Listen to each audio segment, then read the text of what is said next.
Est-ce que les professionnels de l'informatique sont bien payés en Tunisie? Ma réponse est non.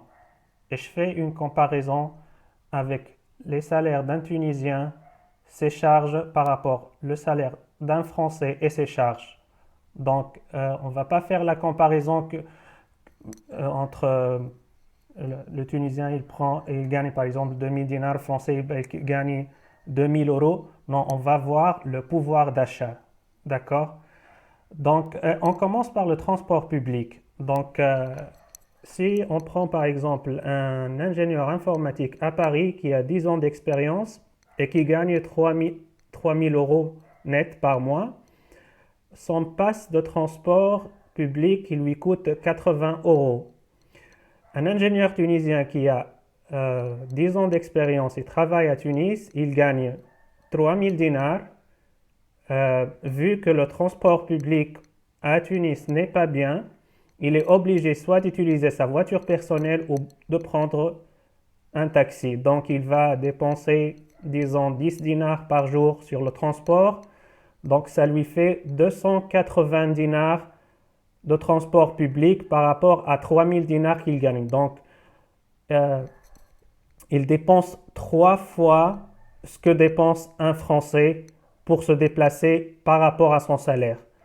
Donc, si on prend un autre exemple, le crédit immobilier. En France, on peut avoir un crédit immobilier avec un taux d'intérêt de 1%. En Tunisie, un crédit immobilier, le taux, c'est dans les 14%. C'est 14 fois plus cher. Un autre, un autre axe de comparaison, c'est le prix d'une voiture. Donc, à Paris, il y a beaucoup de gens qui n'ont pas de voiture parce que ils peuvent bien.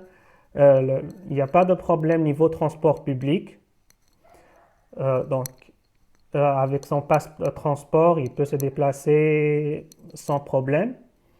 Mais supposons qu'il a envie d'acheter une voiture neuve.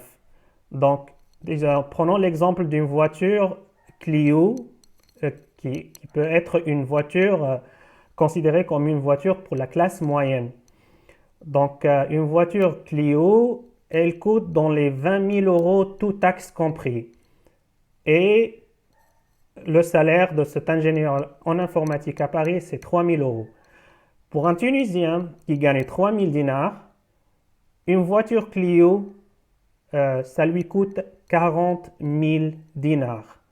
Donc, c'est pour un Tunisien, c'est une voiture, c'est 2 fois plus cher que pour un Français. Un autre axe de comparaison, c'est l'inflation. Donc, en France, le taux d'inflation est dans les 3%. Donc, 3% sur 3 000 euros par mois. Et puis, pour un Tunisien, le taux d'inflation, c'est 7%. Donc, et lui, il gagne 3 000 dinars. Donc, le problème d'inflation est 2 fois plus grave en Tunisie qu'en France. On peut aussi faire une comparaison entre la Tunisie et la Belgique. Donc, à Bruxelles, par exemple, on peut gagner pour 10 ans d'expérience 3 000 euros net de salaire par mois. Là, et ce qui est très intéressant en Belgique, c'est que la majorité des sociétés de services en informatique offrent la voiture et la carte carburant presque pour tous les professionnels de l'informatique. Euh, donc voilà, donc vous aurez 3 000 euros plus la voiture et la carte carburant. Alors que tout le monde sait qu'en Tunisie, c'est rare de trouver une voiture qui offre une société d'informatique qui offre des voitures pour ses employés. Donc voilà. Si on prend aussi la comparaison de loyer entre la Tunisie, entre Tunis et Bruxelles. Donc à Bruxelles, avec 1000 euros, tu peux louer un appartement de 100 mètres carrés euh, qui, euh, qui, euh, qui est à 15 minutes de métro de centre de Bruxelles. Euh, donc, en Tunisie, il est impossible de louer un appartement à 1000 dinars à 15 minutes de transport public. Donc, c'est impossible. Donc, il faut peut-être au moins dépenser 1500 dinars, 2000 dinars pour avoir un logement qui est à 15 minutes de transport public du centre-ville.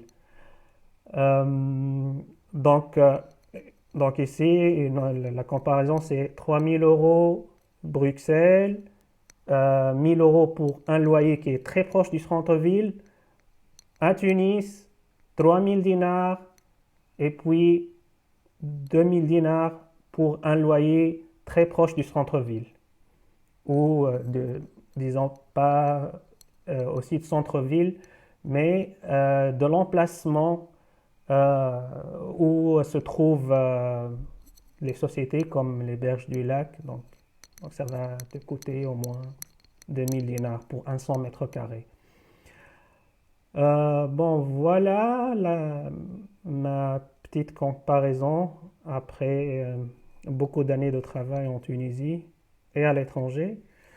Je veux être positif, donc je veux proposer des solutions et je m'adresse aux employeurs français euh, qui, euh, qui ont des sociétés en Tunisie ou qui souhaitent s'installer en Tunisie pour les aider un peu à comprendre comment les choses marchent.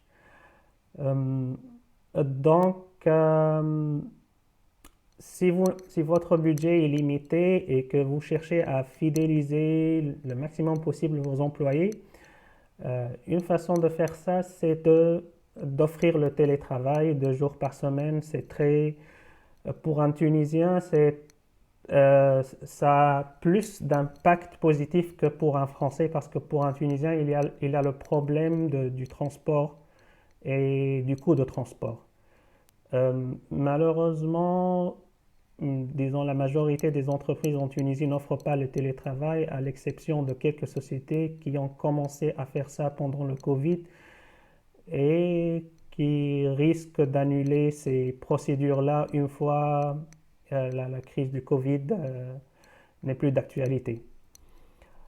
Euh, Si vous avez, en tant qu'employeur français, si vous avez beaucoup d'argent, et vous souhaitez fidéliser vos employés sur le long terme, vous pouvez faire comme en Belgique et leur offrir une voiture.